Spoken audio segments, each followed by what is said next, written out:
early for me. Yep, so I didn't get anything painted last night because I actually forgot about something last night, and it was something that would have entailed me to take some time and probably about another hour or two and before I could even paint everything. So honestly, I was just tired last night, and I went to bed, man. I went to bed at like 8 o'clock last night. I was pretty beat. So other than that, I'm up early. It's super early. Just dropped the kid off at school, and I'm ready to go. But just to give you guys an explanation of the reason why I didn't get this stuff painted. Look at the way that this opening of this bumper is cut. I gotta grill this. I've got to make all the grill in here all match, but look at the way that this is all cut.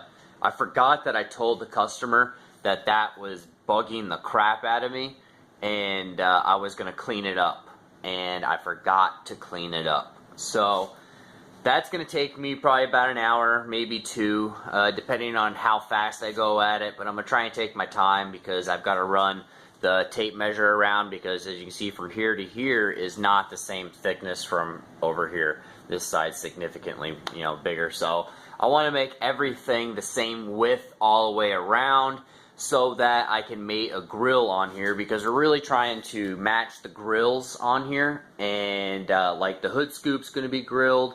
The vents on the hood, I mean, obviously they have a grill. This is all grilled. The fog light covers are grilled. So I mean, we kind of want it to look clean.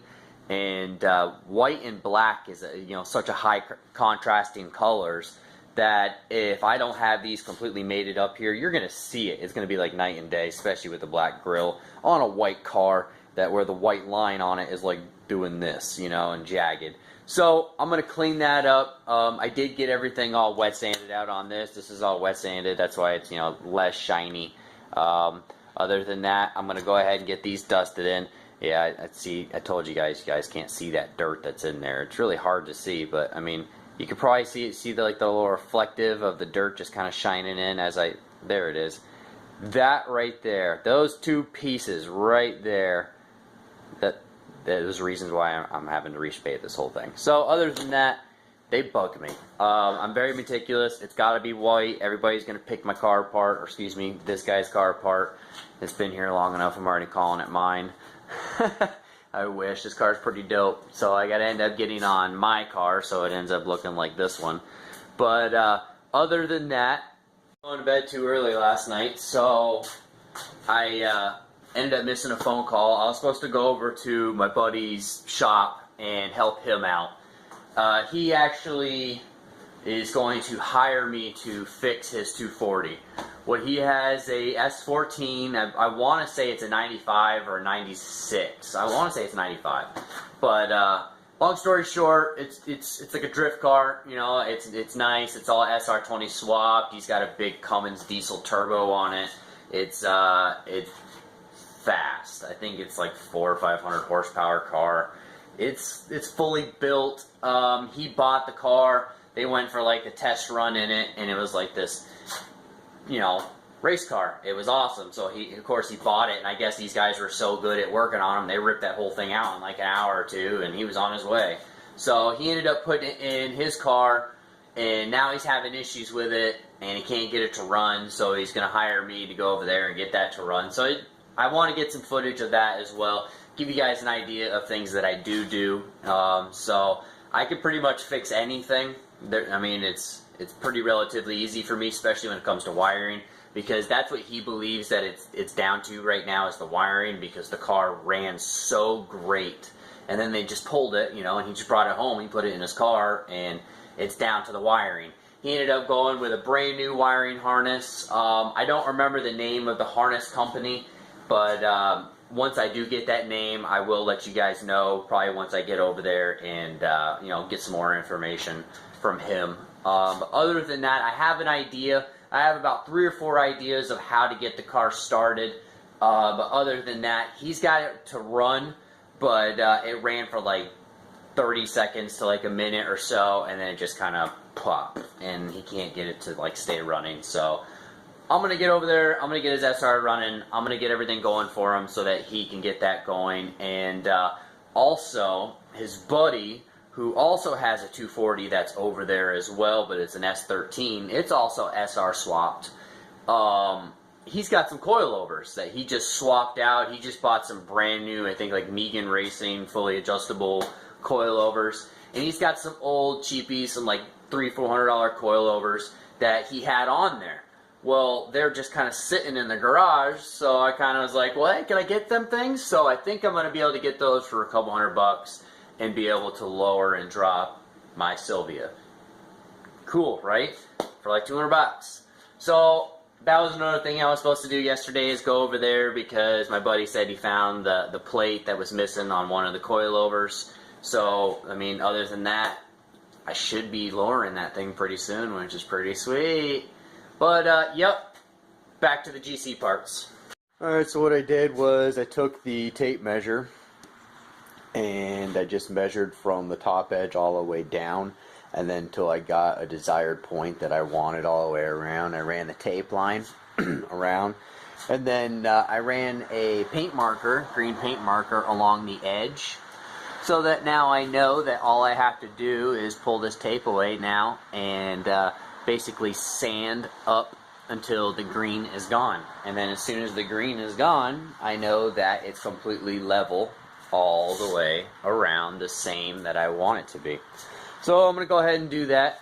I just put some 80 grit sandpaper on the DA. I'm going to go ahead and lay down some towels and whatnot, flip this thing over so I don't scratch it, and hurry up and do this as fast as possible so that I can get this in paint. It's so much better. Alright, so I ended up putting the towel down. The 80 grit ended up not cutting it, so I ended up having to bust out a little bit more aggressive, you know. So I ended up going with the 36 grit, you know, little hook it discs. These things are all like, they're speed hook its. They go right on with the little backers. I ended up having to use that to cut majority, and then I ended up using the 80 grit just to kind of, you know, sand it out and smooth it out and whatnot. But yeah, it turned out way better. Yep, it'll accept a grill. It'll look great now. On to the next. It poured last night, and I believe it poured this morning as well, because everything is like still really soaking wet outside. I had my air compressor outside for probably about half an hour or so while I did the front bumper and got that all cut in, and now my compressor is pretty much full of water just from the humidity alone. So I'm going to go ahead and drain my air compressor, and while that's draining, I think I'm just going to wash the Sylvia up because it's pretty dusty and dirty, and I ended up seeing some bird poop on there, so that ain't going to fly with me. It's got some nice paint, so I want to get that bird crap off there. So yeah, other than that, I think I'm going to go wash the Sylvia, and then if it's going to be this humid today and this kind of crappy, it doesn't look like I'm going to be able to paint these. So either I'm going to try and do some assembly today, as long as it doesn't rain, because it still looks like it's going to rain. But if it starts raining, then probably a good chance I'll end up jumping on the drift trike today and get the foot pegs mocked up, and maybe get the motor mounted, and you know, a couple other things done, because I've got to get the motor mounts drilled out and stuff on that and get that thing finished up. So that's basically what's going to happen right now. Got it. Yeah. I think I should have drained this a lot sooner.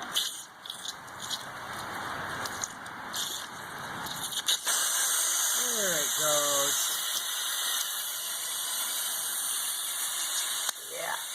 Look at that. That was in my air. So yeah. Let's see if we can get some nice clean quality air again.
Yeah, so that was just a rinse. I seem probably a little excessive on my rinses, but I like to make sure that I get all of the dirt and all of the pollen and all of the dust and everything out of the crevices and whatnot. The car's black, so if I go in here with a wash mitt, I'm just going to be washing it in anyways and then creating micro scratches, and me being a body guy, that just means I'm going to have to buff my car out, right? So I don't want to buff. I don't want to bust the buffer out. So I want to keep this real clean, so all I got to do is just wash it, wax it, dry it, and I can repeat that throughout and whatnot. I mean, it's just part of owning a classic car, right? You got to keep them nice, right? Carried away. I made a little mess in here in the port with the air compressor, so I ended up just kind of cleaning everything out. And then I said, hell with it, I might as well just clean my driveway. So as you can kind of see the line of the leaves and whatnot right here, I kind of went a little crazy. I like playing with the water.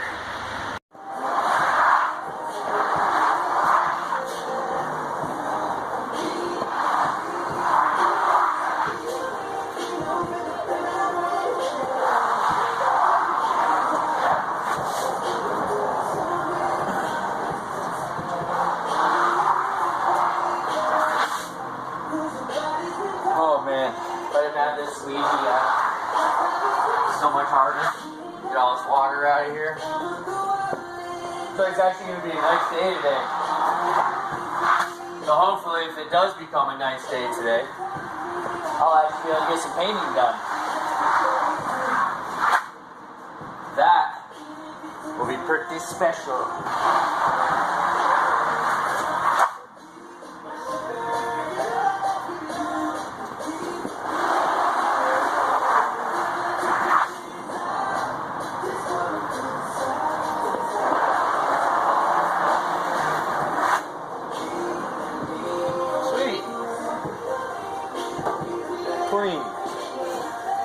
So I'm gonna do some assembly. Looks like it's actually gonna be a really nice day. Sun's coming out, so that's what I'm gonna do. I got Sylvia all clean. Sylvia's done. She clean. So now I'm gonna start doing some assembly. I'm probably gonna end up working on the rear end right now. I'm gonna get the new bumper put on. That's all bed linered, so that's all ready to go. So I got to jump underneath the car, get the 4 bolts out from underneath that, slip the bumper up, put the new bumper in, and then put in some tail lights, put in a bumper, and yeah, go on from there. So I just put down some masking paper and just taped it down so it doesn't go anywhere. That way I got a nice little clean area and whatnot that I can work with. And throw tail lights right on that. Cleaning a little bit more with the hose, so I'm going to let that dry a little bit more underneath the car before I jump underneath there and unbolt this rusty and crusty little bumper here we got going on. So yeah, it looks really bad, but that just unbolts, comes right off. And I got a brand new bumper for it downstairs that I've already put all in bed liner. So it's rust proofed. It won't end up like that anymore. There's the brand new bumper. I'm going to go ahead and grab this, bring that right upstairs. Ready to go. Do an install on these JDM STI taillights. So as you can see, they've got these lower sections here, the little trim pieces for the taillights. They just bolt here. They're just 1, 2, and 3 Phillips head screws. It's pretty relatively easy. They've got the flanges underneath. They bolt right on. So other than that, these things are ready to go. But before I put them on, I think what I'm going to do is I'm going to tape off the outside here, and I'm actually going to rust proof the inside here as best as possible, because I have seen these rust before and they kind of build up a little bit of surface rust. So I think what I'm going to do is just going to take some aerosol undercoating and just undercoat it and actually get it in there. And what's really good about undercoating is it doesn't dry completely. It's always kind of like a smushy kind of rubbery texture. So what it is, it's like oily. It's going to push a lot of that water off of the actual undercoating, which is really nice. So if anything gets caught up inside there, you don't have to worry about it anymore. So for this install, you're just going to need a Phillips head screwdriver, and they just screw right on. They're pretty relatively easy. And then I'll show you how to mount these on. Alright, so when you're putting these on, wrong one, they've actually got these little holes See it right here? And here's the tabs, or excuse me, you probably can't see it down there, but right here there's little alignment tabs, and they're right next to the screw heads. So you want to make sure that this goes on correctly. It just goes right in those little alignment tabs. And that's it. It literally will sit there for you. Okay, so I'm gonna get this one on here. Put the screw in. I use a magnetic screwdriver. Makes it a lot easier, and it's also ratcheting, so once I get some tension on the screw from twisting it, I can just ratchet it in. Makes those two-handed jobs a one-handed job, which is nice. Just want to make sure that the alignment tab stays in the hole that it's allotted for. How do you find the perfect gift? On to the next. Just in your mom reading that book your friends been talking about. Make sure it's in its alignment tab. Regular delivery updates. The Amazon app. What are you looking for?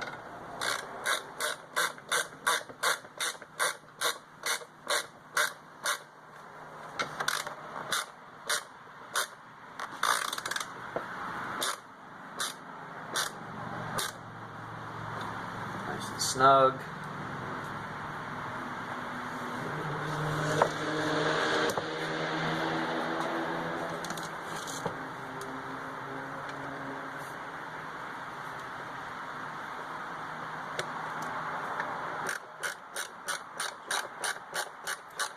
Pretty easy. Okay, so once that's all in and that's secure, then you just basically slap them in the back. I'm going to show you how they go in. And I noticed before I actually wanted to slap this other piece on there, you see this like blue speck that's right here? This is actually the overspray from one of the previous painters. So I ended up refurbishing everything and got rid of all of the overspray. I didn't see this. So I'm going to go ahead and address that now before I slap this piece on, because you don't want that to be an eyesore. We're trying to go for perfection here. And obviously perfection doesn't exist, but we can get as close as possible, right? Isn't that better? Now it's all clean. I don't have to worry about any more overspray. Perfect. So I already got this side all masked up. What I'm going to do is, the reason why I put these on first is because you see these bolt heads, or excuse me, the screw heads. I want those covered also as well with the undercoating, because I don't want them to rust also as well. So I'm just going to run over this real quick with just a scuff pad, blow it all out, and then just get it done. I got them all masked up. They're all scuffed. I got them all blown off. They're ready to go. So now all I got to do is walk right over here to my little supply. This is what I use. I just use Rust-Oleum. It's pretty good because it's paintable. It goes a long way. They're really not that expensive. You can get them pretty much anywhere. As you can see, I kind of try to keep a supply up on everything. That way, everything I normally use, from my sprays to, the 500 degrees. You really don't have an idea of when you're going to need this stuff until you actually have it. And then once you have it, of course, you use it more than often. But other than that, all the normal stuff here and there, things that you guys should probably have. You guys see it, you should probably get it. It's going to help you out in the long run just to stock up on the stuff, especially if this is what you're intending on doing. But, yep, shake it up real good, and then we'll get this on there. Purge can. Make sure she's good. And then we'll hit it. You want to stay far away, don't want to run it. You really want to keep it textured. I really try to put it on light at first because I want it to dry and adhere as best as possible. You put it on too wet, it's just too much chemical to actually dry. And then when you go to put your second coat on there, the first coat never really had a chance to flash and dry. So that's basically, you gotta treat it like paint. Let me fold this over. I want to make sure I get in all that edge. I don't want any debris sitting in there. If you can see white, then you need to cover it. Oh, sorry.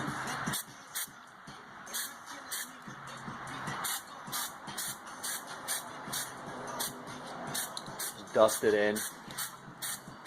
You don't need a lot. You don't need to go crazy with it.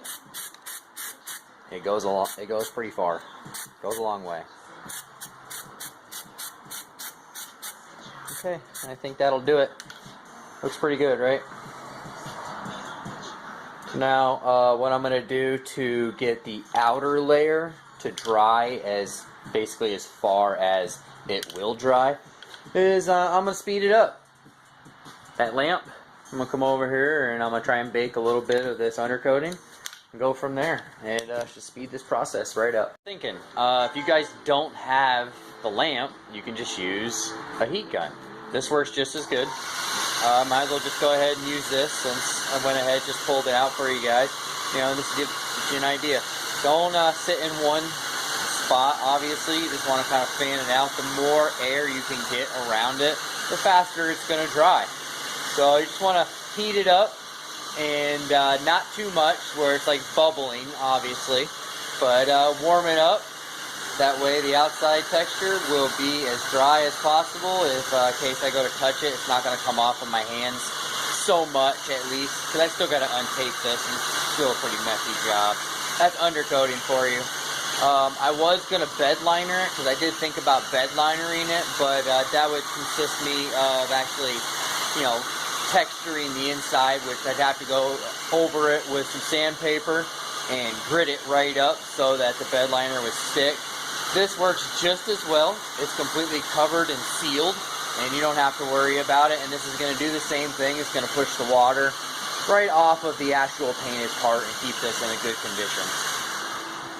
You do get some overspray, you know, right here from where the tape didn't go across. All you got to do is just take a little bit of lacquer thinner and just wipe it right off. Comes right off. No problem. The tail lights, they just slip in, and they've got these studs right here. They're just the 8 mils. They're 8mm nuts. Literally just tighten these right up.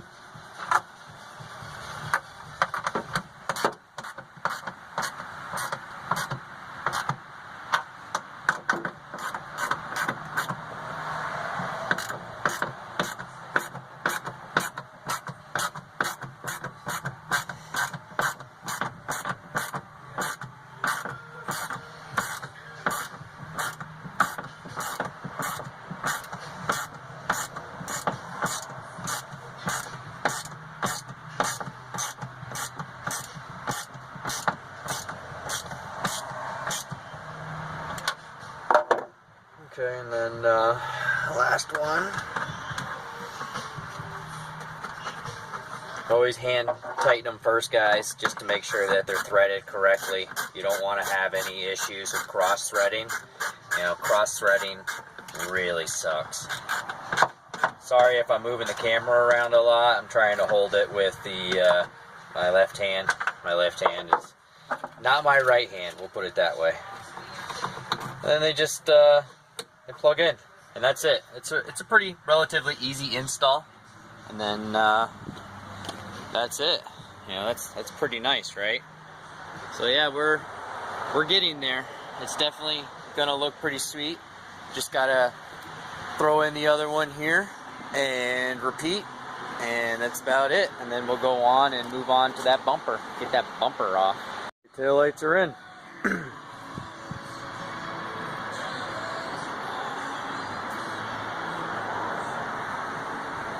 Well, let's get that bumper off. There's an idea of what I'm about to be working with. You see those bolts there? Those are what bolts in the brackets for the bumper. It slides right in and through into the rails. This is the evap canister. As you can see underneath here, it's rusty, it's crusty. Yeah. So this evap canister has actually got to be dropped down and moved out of the way so that I can get to this one here. So yeah, this is gonna be a fun job. Thanks, New York State. I'm not really enjoying this right now, but the other side, on the other hand, is pretty relatively easy. Let me slide over there real quick. This one's exposed, so you can get to these ones pretty easily. There they are. But yeah, they're here. But yeah, they're not so bad. Nothing's really in the way. The only one that could be possibly in the way is this mount here, but I'm pretty sure I can probably get to that with a swivel. But other than that, I usually just zip out the bolt here, drop down the mount, get it out of my way, and then I put this in here. But this one's pretty rusty and crusty, so I got a feeling I'm going to have to put some heat on a lot of these bolts and go from there. So yeah, I'm definitely going to heat these bolts up before I break them loose. Alright, time to go on my go-to tools. I'll show you guys real quick what this is. It's called a mini ductor. This is the mini ductor 2. Let me get it over here so you guys see it better. This is a flameless torch. Yeah, flameless. It'll cherry any bolt, cherry red, plug it right in the wall, and I don't have to worry about any fire at all. I have to worry about burning anything down, like especially like around gas tanks and all that stuff, you know, and go from there, and which is really nice. So of course I've got the adapter coil kit, which is here. These are what the coils look like, and get an idea of the picture. You know, you just wrap it around, push the button, turns the bolt cherry red, and then you work it out. But these are all of the fittings and whatnot. You guys can see I use this thing a lot. I love this.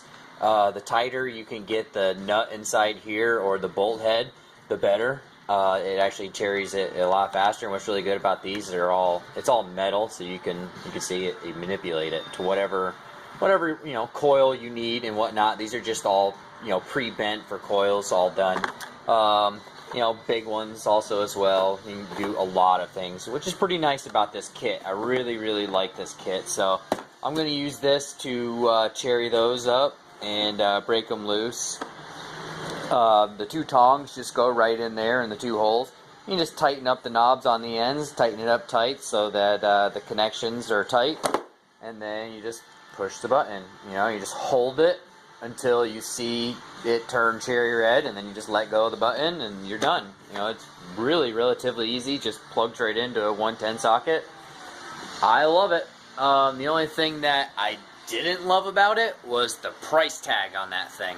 It's, I mean, just for like that tool and like, I think the attachments, yeah, the attachments was $150 just for the coil kit, and then the tool itself was like $600, $700, something like that. So I mean, it's like $1,000 almost right there. So I ended up buying it off of a tool truck, so I paid way more than I should have. And then retail, that was the retail numbers I just gave you. I paid more than that. I paid like $1,000 for it. I think it's like $700 or $800 total for everything. So they got me on the tool truck, you know. But hey, I love that tool. Honestly, it's paid for itself. So you're gonna definitely, it's pretty sweet. It's worth getting. Oh, looking at the brand new bumper. See, there's your 3 studs there, your 3 bungs. 1, 2, and 3. So we're gonna go ahead and cherry red those, get those out, and slip this thing out. So I'm gonna give you kind of a demonstration of how this works. Give you a little idea. Alright, so go ahead and got it on there. We're gonna push the button and watch it get cherry red. Takes a little bit of time, but it's a lot better than having to use a torch sometimes. And it's nice because I can work in the interior spot, especially like inside of a car, and yeah, go from there. You know, I don't have to worry about burning your dashboard down. You can see it's already starting to smoke already, guys. Probably about halfway there right now. It works pretty fast, pretty damn fast. But yeah, it's working pretty good right now. Pretty nice, right? Easy, it's quiet.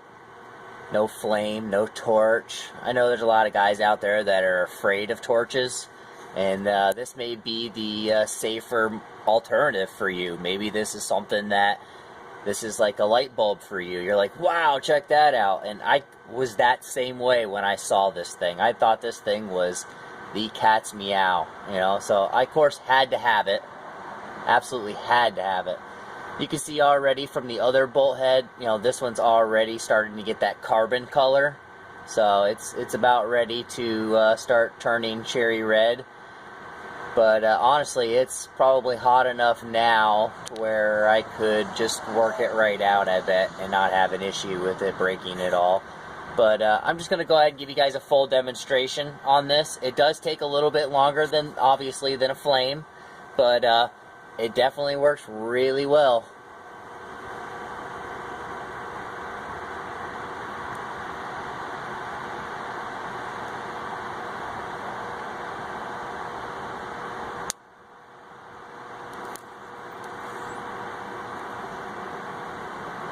Alright, I'm going to go ahead and put the socket on this because it looks really hot right now. So it's just like peeling all the rust off. So I think we're pretty much ready to go. Just set that off to the side, and it's probably going to get a little loud.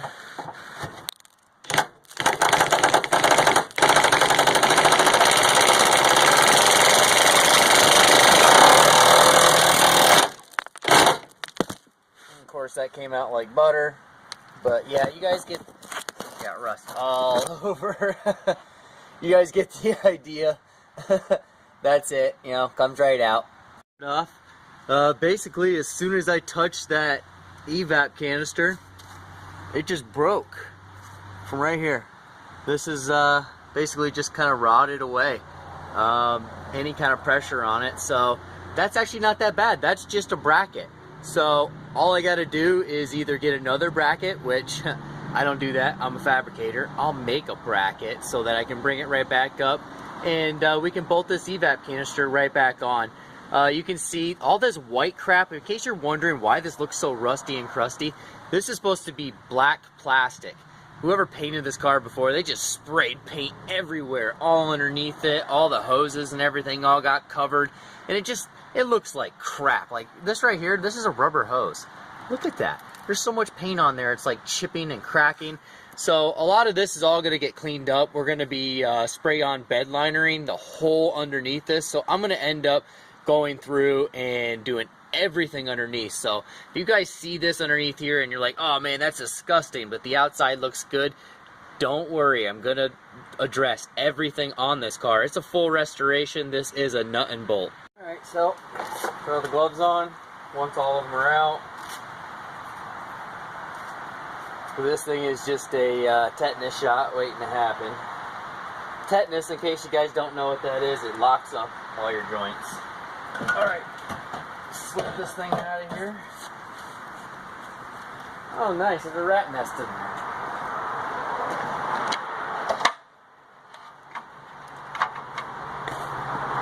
Yep, mouse nest. Same thing in there too. So both the rails actually have rat's nests in them. So I'm going to go ahead and blow all that crap out of there and basically vacate them on there. What do you guys think? Oh, that turned out pretty nice. Well, it's just sitting on there. I just went downstairs and grabbed it and unclipped it from the roof, but from the basement, and it looks pretty fresh. I like it. Just sitting on there right now for now. The reason why I just got it sitting on is because I got to still put on the spats, the JDM spats for the corner pieces. But other than that, that's what it's going to be looking like, guys. What do you guys think? Let me come over here where there's a door.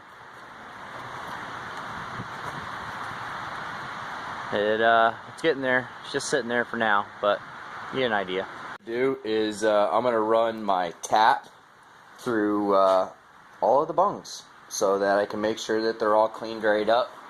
I did go ahead and drill and tap all the ones that were already broken. There was a few right here on this side, and there's actually one right over here, which sucks. But if you guys can see it, it's right there. That one's actually broke. That holds the top of the fender. So that absolutely has to get drilled and tapped out and then re-threaded. So what I'm going to do now is just go through and make sure all these threads are all cleaned up and ready for the fenders to get bolt on, and get them ready so that they don't give me any issues when I go to put the hardware through them to bolt some parts on. So while I'm threading this right now, I might as well let you guys know that the passenger door that I did put on has to come back off. We've had some issues beforehand that the door was really stiff, and I thought it was just the door check, the door that, the centerpiece that holds the door that stops it from hyperextending. I thought it was that, but it turned out it was actually the hinges. The hinges are froze up. They're froze up pretty bad. So I let him know, and he just went to Subaru and got some new hinges for it. So the door's gonna have to come off because I'm gonna have to put some new hinges on it. So I still got to drill and tap that over there anyway, so it's no big deal. All those drilled and tapped, that's all done. They're all pretty nice and done, basically, which was great about that. So it's getting about that time for me to go grab my son Aiden from school, which is nice. It's right up the road, so it shouldn't be too long. I'm gonna go do that and then see if he's got homework, because if he's got homework, then that means I've got homework. You know how that goes as a parent. So I'm gonna do the dad thing for a little bit, and then see if I got any more motivation to keep on going for the day and keep on videos for you guys to keep on watching. Well, it's a nice sight to see. Completion coming together. Starting to look nice. Well, start this thing out, warming up, so I can go get the boy. Yeah, I know it's springtime. I still let it warm up. I don't care. It'd be summertime and I'd still let it warm up. Just got back from getting the boy from school, and it's starting to rain. Just when I was getting ready to jump back out in the shop. Dang it. It is what it is. And of course, I washed the Sylvia today. That's why it's raining. That's why. So the good news is... No homework. Yeah, no homework. So we're going to figure out something to do and finish up the day. So if you guys like what you see, comment below. And if you liked it, please hit the like button below. It's free. It's free. Hit it down there. It's right there. Yep. So thanks guys for watching. Have a good one. Bye.